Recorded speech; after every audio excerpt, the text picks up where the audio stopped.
Let's get into the border since you already started discussing it. As we all know, you do represent a district in Texas, and the southern border has really been a hot button issue for years.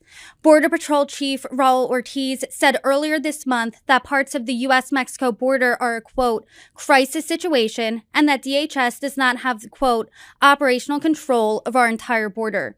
Do you agree? Do you think that there is a crisis at the southern border? What we actually have is a humanitarian crisis of people being displaced from their countries all throughout the Western Hemisphere. And if we don't actually solve that crisis, then we will never make things better on immigrants and on native born Americans. We need to actually help stabilize countries across the Western Hemisphere, bring everybody to the table, make sure that folks can live in peace and prosperity everywhere in our country and in countries abroad. If we don't start targeting that issue, then we aren't talking about the real crisis that's happening. And then when folks are having to flee economic disaster, when people are having to flee danger, our country has an incredible history of actually accepting folks, figuring out the best way for people to become an integral part of our economy and our society. And that's really what makes Texas and so much of this country a great place to live. That is what we should really be focusing on, is making sure we set up lawful and orderly pathways for people to be able to immigrate here. Lawful and orderly ways that when somebody is fleeing economic disaster, they're not having to traverse dangerous territory, sometimes having to pay criminal organizations, endanger their own lives in order to become a part of the United States. That's just not right. And so instead of blaming and targeting immigrants who are they themselves fleeing disaster, we should look at reforming our system to create a safer, more humane and orderly system for people. And that's the best way, I think, that we can relieve pressure on those officials that you brought up and continue to create the thriving and great economy that we've built in Texas, because we're essentially a multicultural society. Let's talk about the specifics of how we solve that humanitarian crisis. You've called it that before. Republicans have called it a crisis. Democrats say there's a problem. So it sounds like multiple parties are saying, hey, there's a problem here at the border. There's different, obviously, avenues to solve it. Yourself, along with close to 80 other lawmakers, sent a letter criticizing some of the Biden administration's border policies. You said, quote, the expansion of Title 42 and the transit ban will not solve this humanitarian crisis. So simply put, what would your solution be?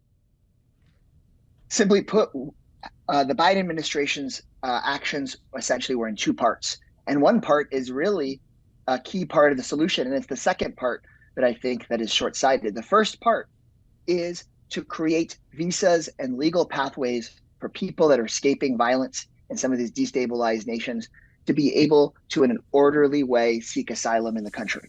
I think we need to expand those pathways because we see this humanitarian crisis happening in a lot of these countries. We need to be responsive to that and create a good pathway for those folks to come here legally and participate through an orderly process. What doesn't make good sense is essentially blocking and ending the asylum process for so many people in need. Because if somebody is escaping death, if somebody's escaping disaster, then they are going to try to find any way to make sure that they can keep themselves and their families safe. That's what any one of us would do.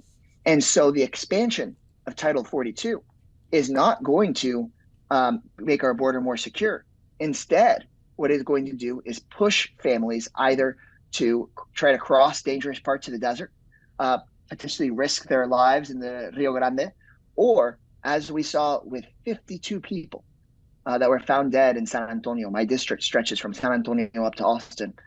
Those 52 people died in the back of a closed tractor trailer truck. They were scorched to death in the heat because there was not a safe and legal pathway for them to apply for asylum.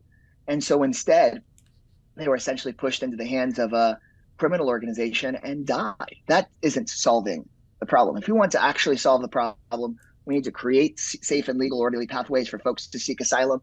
And we need to bring the countries in the Western Hemisphere to the table and create essentially a plan with them about how it is we can stabilize those democracies and those economies. Congressman, do you think we are close to either of those components actually happening? Because the way you lay it out there, it sounds like the solution that you're proposing is pretty simple.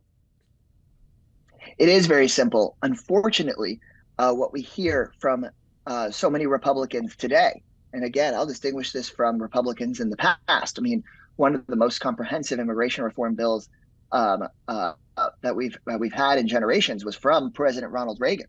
And unfortunately, we're very far away from that time where now we see so many Republicans just continuing to talk about further militarization of the border, more walls and more military on the border.